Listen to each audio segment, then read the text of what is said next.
Good morning, everybody. I am Dr. Sreenivasa, gastroenterologist. I carry greetings from NN Gastroenterology Center, which is a dedicated center for gastrointestinal liver disorders. We are situated in RT Nagar of north of Bangalore. It's our endeavor to discuss and educate the general public and the patients about various issues in gastroenterology.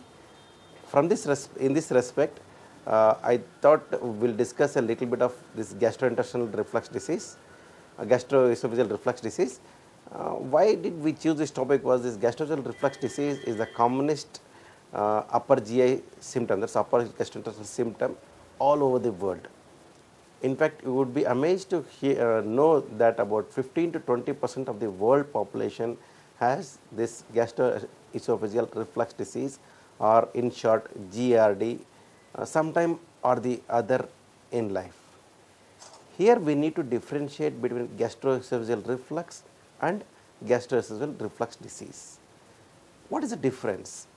Gastroesophageal reflux is a physiological process. Physiological means normal. So it is a reflux, that is the contents of the stomach come back into the esophagus, that is the food pipe.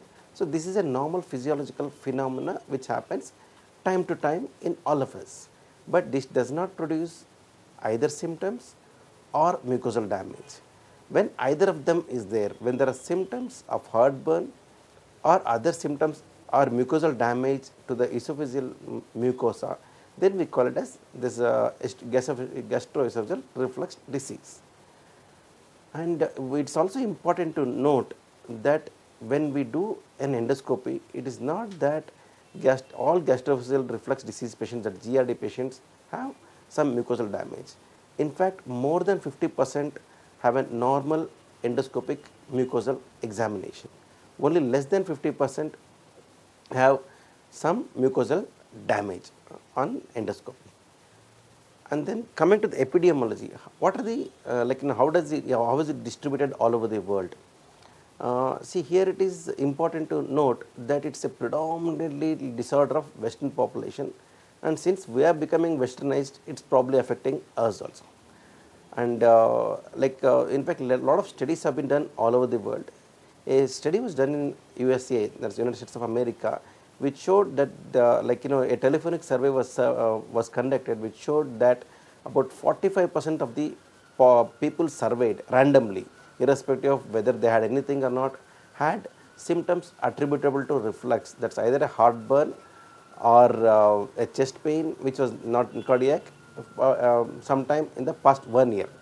But this we cannot take too seriously. So another study was done, in a population of Olmsted County, where they surveyed people scientifically, and here also it was found that in the past 1 year, either regurgitation or acid burn, the heartburn, about 42 to 45% had one of these, one or few of them had both these symptoms.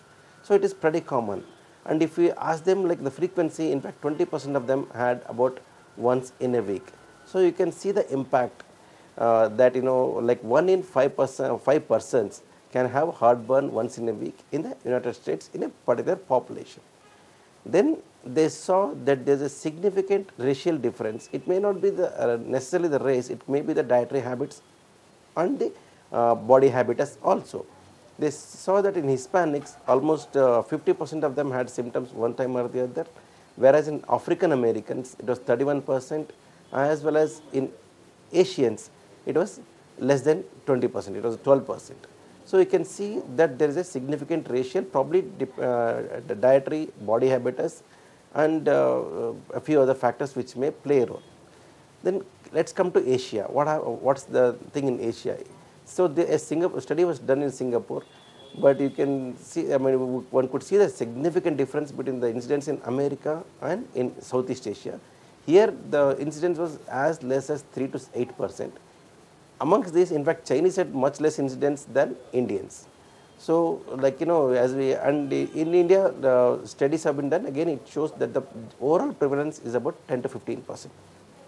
So, friends, you know that reflux disease is very common.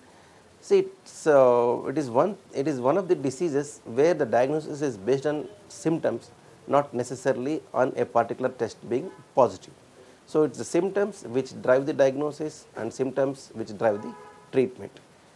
Then what has happened over time? Over time, it's happened that the reflux disease has increased. In fact, the increase in reflux disease is in parallel with the decrease in the peptic ulcer disease. If one takes the incidence of peptic ulcer disease in 1974-75, in fact, about 150 admissions per 10,000 in a year were due to peptic ulcer disease in the 70s, whereas it has come down to about less than 30 per 10,000 hospital admissions now.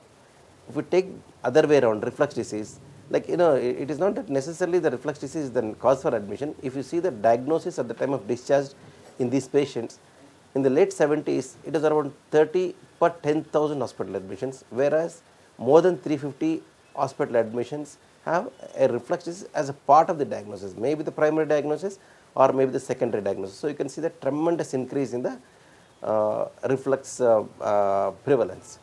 Why has this happened? Why has this happened? See, first, before we understand why this has happened, maybe we should try to know what prevents the acid reflux in normal persons and what is abnormal in reflux disease. Here I would like to show you just a simple photograph showing the normal mechanisms and what happens in reflux disease. So, all of you can see that this is actually the food pipe, that is the esophagus. This separates the, and this is the diaphragm muscle which separates the chest from the abdomen, this is the stomach. We can see what prevents the acid is that the presence of about 1 centimeter or more of esophagus inside the abdominal cavity, and there is a pinch-cock action of the diaphragm, and there is another sphincter called as the lower esophageal sphincter, which is actually a part of the lower esophagus which normally contracted and relaxes only when we swallow. But apart from when we swallow, there is another, it relaxes intermittently. This is called as transient lower esophageal sphincter relaxation, TLS-ESRs. These are a little more common in patients with reflux disease. Another thing is whenever there is an acid, which some acid does reflux into all of us, but the motility of the esophagus as well as the neutralization by the saliva, and there is a little bit of bicarbonate secretion, all takes care of the acid. What happens in the reflux disease is that the lower esophageal sphincter relaxes much more than normal, so the acid goes up, and there is sometimes a decreased salivation. Certain disorders produce decreased salivation, that also produces less neutralization, so more symptoms. And whenever there is impaired peristalsis, that is the movement of the food pipe, because whenever the food enters or the water enters, there is a requirement for the peristalsis, that is the food has to move in. Whenever there is impairment, then there is reflux. In fact, in reflux disease patients, because of the acid damage to the mucosa, the motility is abnormal in about 30 to 40% of the patients. That also contributes.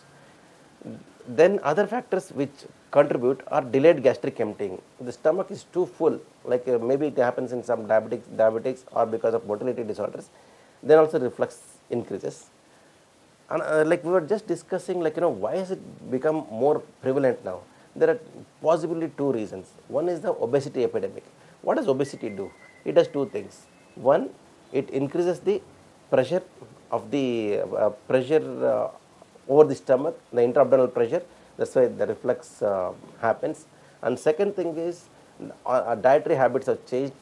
People are eating more rich food, more irregularly, and all these contribute to worsening of the reflux disease. Another possible factor, although it's controversial, is about this H. pylori infection. H. pylori infection, there are conflicting opinions, but what majority feel is H. pylori may be sort of protective for reflux. H. pylori is the cause of peptic ulcer disease, that duodenal ulcer in 95% of the patients, and about 70% of the gastric ulcers are because of H. pylori. Whereas in reflux disease, there is a thought that it could be protective, although it is controversial. Protection, maybe certain people think that because whenever there is H. pylori infection, there is a less acid secretion, that's why there could be less reflux, but it is not too convincing. Uh, One more thing I would like to shows us that there is increased BMI, that is the increased body mass index, causes increased intragastric pressure, and this increased gastroesophageal pressure gradient increases, and the worsening of the reflux happens. Is it reflected in data? Yes. In fact, if you look at the data, this is a graphic representation of the relationship between BMI and the transient lower sphincter relaxation. You can see that as the BMI increases, there is an increase in the transient total number of transient lower sphincter relaxations. So it's not only that the intragastric pressure increases, there is a increase in the number of transient lower sphincter relaxation. What does this transient lower sphincter relaxation do is it allows more acid to come into the esophagus. So this is the reason that obesity is to be avoided. As far as reflux is concerned, there are so many other disadvantages of obesity, and not only it increases the incidence, it also makes the treatment a little difficult. The next issue I would like to address is symptoms can be broadly grouped into those directly related to the reflux episodes and those caused by the complications of the reflux disease. Typical symptoms are heartburn and regurgitation. Heartburn, I am sure that all of you really know what is heartburn. So that is a typical symptom is a heartburn or regurgitation. Regurgitation is the food after the water can actually come back into the up to the mouth, and this can be disturbing. Sometimes it is so bad that the patient can get up in the night time with choking episodes. So the typical symptom is heartburn and regurgitation. Atypical symptoms, one is a chest pain. It can be like a cardiac chest pain, like ischemic heart disease. Sometimes it is almost impossible to distinguish between a heart attack pain as well as a reflux pain. There are certain indicators, like pain occurring at rest, pain occurring with sweating are more likely due to heart disease. But absence of this does not mean it is only reflux disease. In fact, it is better to err on the side of over-diagnosing chest pain because of the heart attack than just neglecting a heart attack as reflux disease. In fact, whenever there is a doubt, any of us would first like to rule out a cardiac disorder like a ischemic heart disease or myocardial infarction before we attribute it to the reflux. This is one message I want to give, because do not neglect chest pain. Think it is because of acidity and then land up in trouble later on. It's always better to investigate, see that there's nothing cardiac, then only take it as acid reflux. That is one thing. Second thing is, it could be the patient also can present with excess belching. They can present with difficulty in swallowing. Why does this difficulty in swallowing happen is because like there are two things, because the acid burn can narrow the food pipe, that's called stricture, or second thing is, as we discussed previously, the motility of the food pipe can also be altered by the reflux. So these two contribute to the symptom of dysphagia, that is difficulty in swallowing. It can also produce sore throat and cough. Unusual symptom, alarm symptoms include dysphagia, that is what we discussed, painful swallowing. Sometimes there can be blood vomiting, and there are certain very unusual symptoms. In fact, extraesophageal symptoms. Many patients can present with asthma, reflex asthma, and there are other associations. Sometimes even sinusitis, pharyngitis, recurrent otitis media has been attributed to reflux disease, as well as dental erosions. So the symptoms can be very wide, very varied, and it can be esophageal, it can be extraesophageal. So these are the symptoms. Then the next thing is dietary things. That's one important thing. Like we should know what makes the reflux symptoms worse. There is certain dietary things like consuming of rich food, whether it can be oil, it can be ghee, fried items, which can make the reflux worse. Then there's certain beverages, especially especially any of the colas or citrated drinks, which can make the reflux worse. And certain foodstuffs like chocolates can make it worse. Coffee and tea also make it worse in excess quantity. Smoking is very dangerous and injurious. Alcohol in excess also can worsen the reflux. Are there any foods which are better? Anything which is a little high protein diet is good. But more importantly, one needs to avoid too much of starvation and avoid heavy meals. Heavy meals ought to be avoided. Small frequent meals have to be consumed, and one should avoid becoming recumbent for at least 2 hours after a meal, whether it is in the night or even in the afternoon. So there should be a gap of at least 2 hours before going to bed after any meal. So this is one thing we need to follow. Then how do we diagnose? Diagnosis is basically by symptoms, but we need to objectively see it. There are different methods. The method which is followed basically and widely is a endoscopy. Here, as you always may be aware, a small fiber optic camera is passed through the mouth into the food pipe, stomach, and it diagnoses the reflux injury. Maybe I'll just show you how it looks in different grades. So this is how the reflux injury can look like. We classify endoscopically as grade A, B, and CD. See, this is like if the erosions are less than 5 millimeters, this is called as grade A. You can see this reddening more than 5 millimeters, grade B. There are ulcerations in grade C and diffuse ulcerations in grade D. So this is how a endoscopic picture can look like. So more severe the damage, the more careful we should be, and that time the treatment needs to be on a long-term basis. Is there any other gold standard? See, because this tells us that, as we discussed, that more than 50% the endoscopy can look normal. The gold standard is something called as a 24-hour pH monitoring. See, it's the most accurate test for measuring pattern, frequency, and duration of reflux episodes. Here, what is done is usually typically pass a small catheter through the nose and keep this catheter about 3 centimeters above the gastroesophageal junction, and then it continuously measures the acid in the stomach, records the pH. Whenever there is a reflux episode, the pH obviously dips. So this is tied to the patient, and the patient keeps it for 24 hours. But during this time, the patient has normal food. Patient records when he had food. Patient also records when he had chest pain. Patient records when he had burning. So there could be a symptom correlation, because at that time we can actually see whether the acid there is acidity or the pH dipped or not. So this helps us in symptom correlation. This is not done routinely because it is not necessary, because symptoms and endoscopy are enough.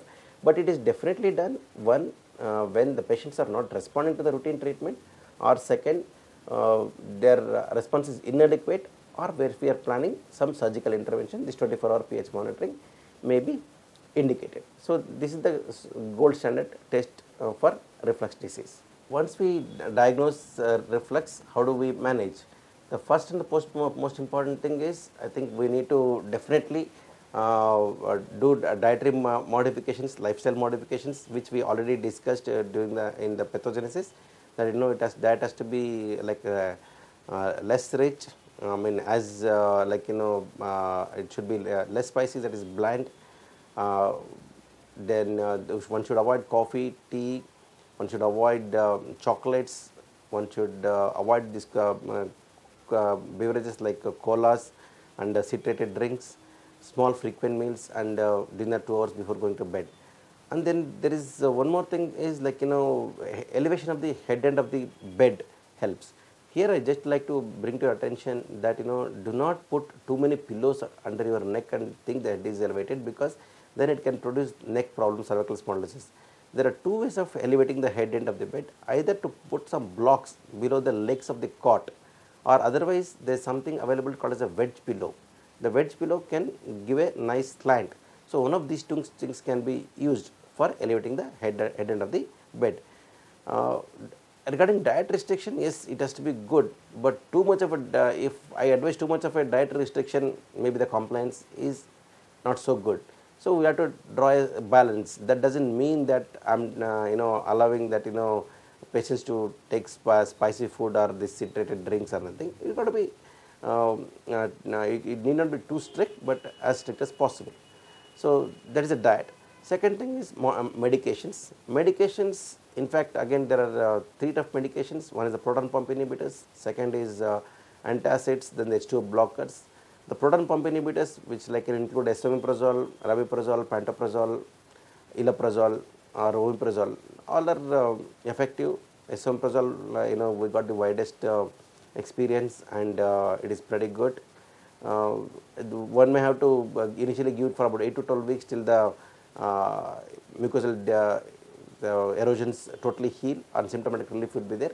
It can be sometimes once a day, it can be twice a day, that we need to titrate according to the patients.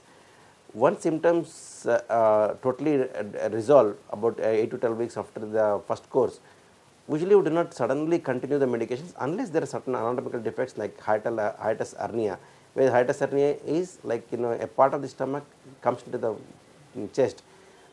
There the acid reflux can produce more problems, or there are certain people who have certain complications of reflux disease like what is called as Barrett's disease, Barrett's esophagitis. Here maybe we will continue the proton pump inhibitors right from the beginning. Barrett's is one thing which is pretty common in the West, but some of our Indian experience is that it is not so common as yet in India.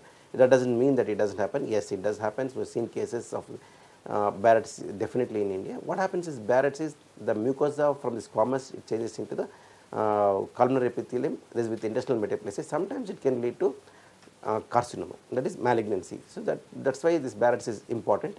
So we need to be vigilant for that. And if there is Barrett's, then there is definitely a protocol which your doctor will tell you how to screen for the cancer and how often. There is a different protocol which your gastroenterologist will tell you. So that is to be prevented. So the proton pump inhibitors are the mainstays. After one course of medicines, sometimes you may have to repeat a course, or maybe a symptom-based SOS medications can also be given. Antacids are for the minorest symptoms, they give symptom relief. H2 receptor antagonists like ranitidine, famotidine, nizatidine are all useful, but they are not as good as proton pump inhibitors. So the proton pump inhibitors would be the gold standard. What do we do if the patient is refractory? So if the patient is refractory, then there are chances that patients may require surgery. It could be because for hiatus hernia or for patients with refractory disease. Here laparoscopic surgery is possible, but medications are, if the patient takes medications, it is just as good as surgery. Surgery hardly we subject the patient to. It is only in a subgroup of patients who are refractory, who are unwilling to take medicines, or who have a hiatal hernia or certain complications of a reflux disease. Thank you.